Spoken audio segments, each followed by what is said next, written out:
पाँच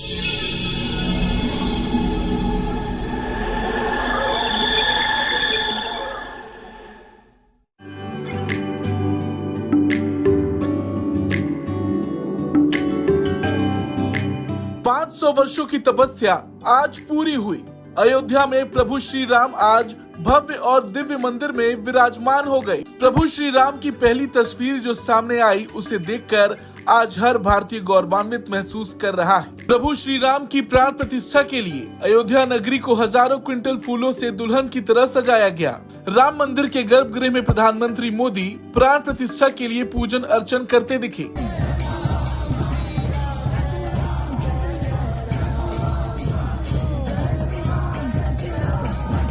राम जी की यात्रा के लिए निकली हुई हूँ और आप सोचो कि उस टाइम पे तो कोई फैसिलिटी नहीं थी, कुछ नहीं था।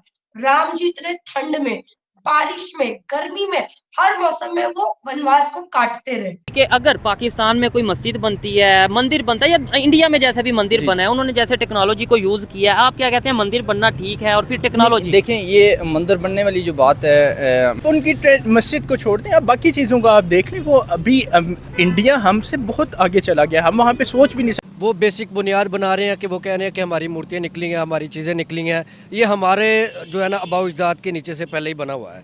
ये मुकद्दस जो मकामात, वो अपने उनको मुकद्दस कहते हैं, ठीक है ना। हम जो बाबरी मस्जिद है, हम किसी तरीके से मुसलमानों के इस अकीदे को ख़त्म करें, ठीक है। और हमारी जो पुरानी... जय हिंद दोस्तों, मैं विजय और आप देख रहे हैं अभी रिएक्शन। तो दोस्तों, सबसे पहले जय श्री राम। तो दोस्तों, फाइनली हमारे राम लल्ला की प्रतिष्ठापना हो चुकी है, गर्भगृह में विराजमान हो चुकी है। 500 साल की राह के बाद आज फाइनली वो अपने घर में विराजमान हुए। दोस्तों, बहुत खुशी का दिन है। आज तो पूरे भारत में दिवाली मनाई जा रही है, हमारे शहर में भी मनाया जा रहा है प्रोग्राम है। तो भाई, ये सिर्फ भारत में ही नहीं, तो पूरी दुनिया में इस महोत्सव को मनाया गया है। अमेरिका हो, थाईलैंड हो, इंडोनेशिया है। अमेरिका में तो टाइम्स स्क्वायर पे लाइव प्रोग्राम था और भी बहुत सारी कंट्रीज में इसका लाइव शो दिखाया गया है दोस्तों। और आज सोशल मीडिया भी सिर्फ राम जी के नाम से ट्रेंड कर रहा है, राम मंदिर और राम जी। तो भाई, पाकिस्तान इससे पीछे क्यों रह सकता है, क्योंकि पाकिस्तान के हर यूट्यूबर आज जो है वो राम जी के नाम से ही वीडियोस बना रहा है। तो फाइनली पाकिस्तानियों के मुंह से राम जी का नाम निकल रहा है दोस्तों। तो आज की वीडियो में देखेंगे आज का ये जो प्रोग्राम हुआ है, इतना भव्य प्रोग्राम भव्य तरीके से हुआ है, उसी को देखते हुए पाकिस्तानी मीडिया और पाकिस्तानी लोगों में क्या बातें हो रही है। करते वीडियो को शुरू। मगर वीडियो शुरू करने से पहले जो व्यूअर्स हमारे चैनल पे पहली बार आए हैं, प्लीज हमारे चैनल को सब्सक्राइब कीजिए, वीडियो को लाइक और शेयर जरूर कीजिए। तो चलिए करते वीडियो शुरू। आपने आज देखा भी होगा कि राम मंदिर की इनॉग्रेशन पे एक कश्मीरी बच्ची, एक यंगस्टर बच्ची निकल के आती है, राम भजन खुद गाती है, राम भजन उन्होंने लिखा हुआ होता है और किस तरीके से वो प्राइम मिनिस्टर श्री नरेंद्र मोदी जी को प्रेज कर रही हो। तो ये एक बहुत बड़ा थप्पड़ है पाकिस्तानी उन लोगों के लिए, उन जाहिल लोगों के लिए जो हमेशा ये बोलते थे कि कश्मीरी जो है वो खुश नहीं है, वो ये नहीं है।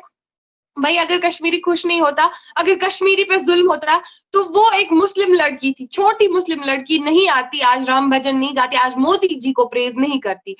बिल्कुल सही फायका, जिस तरह से आपने बताया वो सब चीजें हमें सोशल मीडिया पे बखूबी नजर आ रही हैं। हमने देखा सोशल मीडिया पे आज बहुत ज्यादा वायरल एक चीज कि हमें लाल चौक, जो कि मैं अपनी स्क्रीन पे भी दिखा रही हूँ, लाल चौक के ऊपर राम की एक मूर्ति बनाई गई है या लगाई गई है या जो भी लाइट अप की गई है। और उसके अलावा कश्मीर के अंदर लाल चौक में लोग भाई सेलिब्रेशन करें राम मंदिर के लिए। ये क्या चीज है? ये असल में कश्मीरी है या फिर बीजेपी की पार्टी के मेंबर्स हैं या बीजेपी के लोग हैं? क्योंकि पाकिस्तान में यही कहा जा रहा है कि ये असल कश्मीरी नहीं है, असल कश्मीरी कभी भी ऐसा नहीं कर सकते। तो इसमें क्या सच्चाई है, क्या सदाकत है, आप बताइएगा। देखिए, पाकिस्तानी क्या बोलेंगे, पाकिस्तानी आवाम क्या बोलेगी, मुझे उस चीज से कोई फर्क नहीं पड़ता है, ना ही मुझे, ना ही हर एक कश्मीरी को, ना ही किसी भारतवासी को। बिकॉज जो जाहिल लोग हैं, जो खुद से ही हारे हुए लोग हैं, उनको क्या ही हराना। जो खुद से ही नाराज लोग हैं, जो खुद से ही टूटे हुए लोग हैं, उनको क्या हरा। नहीं, बिल्कुल भी ठीक नहीं हुआ ये।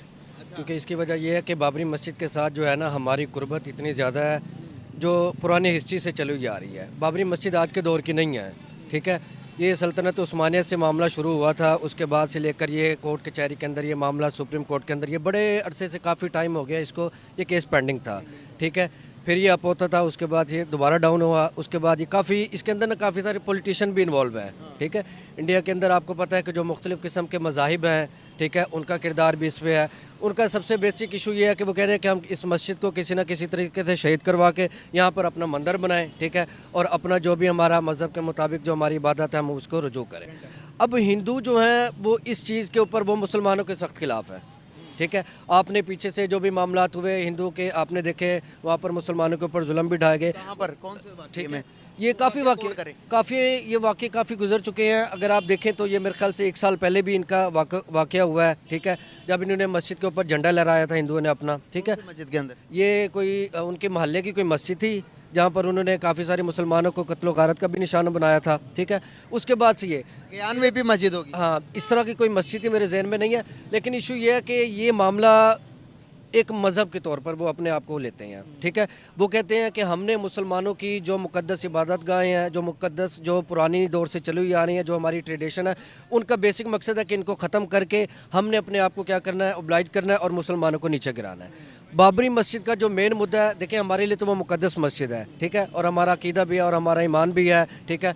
वहाँ पर काफ़ी सारी हस्तियाँ भी आई, वहाँ से हम वहाँ पे जो है ना नमाज़ें वगैरह भी हुई और आज तक भी है। हमारा उनके साथ कॉन्फ्लिक्ट सिर्फ ये है कि हम अपने रसूमात और अकायद के मुताबिक उसको जो है ना अपनाना चाहते हैं। और देखें अब कल्चर भी डिफरेंट है, ठीक है। हम यहाँ पे पाकिस्तान में हैं और वहाँ पर इंडिया के जो मुसलमान हैं वो हमसे ज़्यादा बेहतर जानते हैं, ठीक है, क्योंकि जो ज़्यादा करीब होता है वो इस बात को ज़्यादा समझता है। राम मंदिर की जो तकरीबात हो रही हैं और इम्पॉर्टेंट चीज़ ये है कि भारत के वज़ीर आज़म जो नरेंद्र मोदी हैं वो और आरएसएस के जो चीफ हैं, ठीक है जी, वो जो प्राण प्रतिष्ठा की जो रिचुअल्स हैं उसके हवाले से बैठे हुए हैं और उन्होंने ये काम मैं तो समझता हूँ कि they are going for a rebirth of India. उसकी वजह यह है कि जो नरेंद्र मोदी साहब की जो सक्सेस थी 2019 में इलेक्शंस की, उसने ज़ाहिर बात है कुछ एरियाज़ में इम्पैक्ट किया, जिसमें इकॉनमी थी, फॉरेन पॉलिसी है, स्टेट पॉलिटिक्स है। और ज़ाहिर बात है इंडिया का जो फ्यूचर है एज ए सेकुलर रिपब्लिक वो भी अब ज़ाहिर बात है बहुत सारे लोग इंडिया कह रहे हैं कि इट्स नो मोर और it won't remain a secular Republic because things have changed, because prime minister Modi ने ये जो सारी की सारी जो कैंपेन की ये जो किए हैं, ये जो इवेंट हुआ है राम मंदिर का, ये कब हो रहा है? ये मंडे वाले दिन हो रहा है। So it's not a weekend, it's not something आप उसे कह सकें कि भाई ये उन्होंने तब किया है जब वो अपनी छुट्टी वाले दिन थे। वो प्योरली इसको कर रहे हैं और पूरी दुनिया में इसको सेलिब्रेट किया जा रहा है। ये मैं जो आपको पिक्चर्स दिखा रहा हूँ ये न्यूयॉर्क टाइम्स स्क्वायर की हैं। लोग ओन कर रहे हैं इस सारे के सारे प्रोसेस को, लोग रिस्पेक्ट कर रहे हैं कि जी ठीक है। सो ये जो भारतीय जनता पार्टी की जो रिसर्जेंस है एज ए इलेक्टोरल फोर्स, ये एक नया ऑल्टरनेटिव टू द नेशनलिज्म। अभी लोगों को राम राम, जय सिया राम।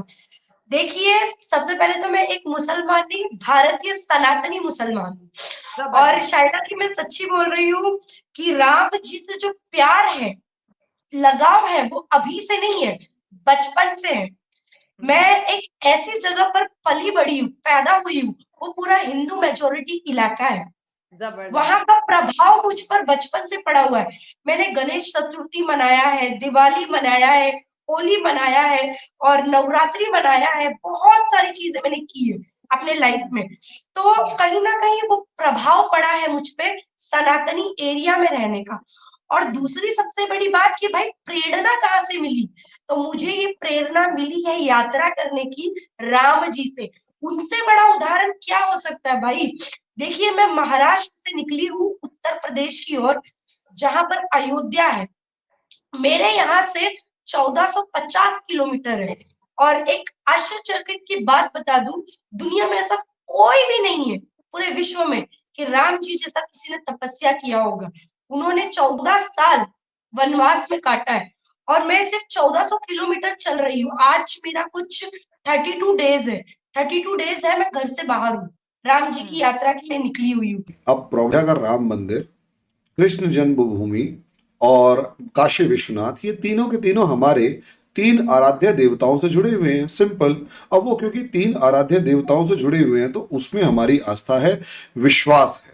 और उसके लिए हम किसी भी हद तक मतलब ये सोच कर देखिए कि भैया सीधी सी बात है, वो आस्था है, वो हमने मंदिर बना लिया। अब दूसरा इसके अंदर सवाल आपका आता है बाबरी मस्जिद का। देखिए कम से कम है ना, पाकिस्तान तो इस बाबरी मस्जिद का नाम ना ही ले तो बेहतर है। अभी आपके यहाँ जो शारदा पीठ है उसे आपने कॉफी होम बना दिया है, कैफे बना दिया, कॉफी पीने की जगह। आपके यहाँ हिंगलाज माता के मंदिर का क्या हाल हुआ है, सिंध में एक मंदिर था उसका क्या हाल हुआ है, इस्लामाबाद की इकलौता मंदिर है उसका क्या हाल हुआ है। इंडिया में अगर आप देखेंगे तो 3 लाख के करीब छोटी बड़ी मस्जिदें हैं, मदरसे हैं। पाकिस्तान में आप कितने मंदिरों के नाम बता सकते हैं, मुझे ये बता दीजिए। अगर आप सऊदी अरेबिया से लेकर पूरे अरब वर्ल्ड का नाम बता सकते हैं तो वहां पर अब मंदिर हम बनवा रहे हैं या वो बनवा रहे हैं, वो भी इसलिए नहीं कि उन्हें कोई हिंदू धर्म से बहुत ज्यादा एकदम से प्यार हो गया है, बल्कि इसलिए क्योंकि उनकी इकोनॉमी डूब रही है। पैसे उनके पास आगे अगले 20-30 साल में उनको पता है ऑयल की जो इकोनॉमी है वो खत्म हो जाएगी, तो उनको अब भरोसा है टेम्पल इकोनॉमी पे। क्योंकि उन्हें एक चीज पता है, टेम्पल इकोनॉमी के अंदर 2 चीजें खास होती हैं। पहला कि जहां जहां मंदिर होता है, ये चीज पाकिस्तान भी बहुत जल्दी समझ जाएगा। एक समझदार बंदा सरकार के अंदर बैठा, वो बहुत जल्दी समझ जाएगा कि अल्टीमेटली ये जो टेम्पल इकोनॉमी है ये है क्या। ये डोनेशन बेस्ड इकोनॉमी है, इसमें किसी तरीके का कोई इन्वेस्टमेंट दूर दूर तक नहीं होता है। और एक बार आपने छोटी सी एक जगह दे दी और वहां पर जो हमारे हिंदू भाई बहन हैं या हम लोग जो जाते हैं वहां पर वो पैसे की बरसात वैसे ही कर देते हैं। ये चीज अब दुनिया को दोबारा समझ में आ रही है कि भारत को सोने की चिड़िया इसलिए नहीं कहा जाता था कि हमारे यहाँ सोना बहुत ज्यादा था या हमारे यहाँ सोना मंदिर में रखा हुआ था, बल्कि सोने की चिड़िया इसलिए कहा जाता था क्योंकि एक तरफ हिंदू कम्युनिटी जो है वो खुद गोल्ड के डोनेशन को बहुत ज्यादा अच्छा मानती है। हमारे यहाँ सोने का दान सबसे ज्यादा अच्छा दान माना जाता है, सोने और चांदी का दान।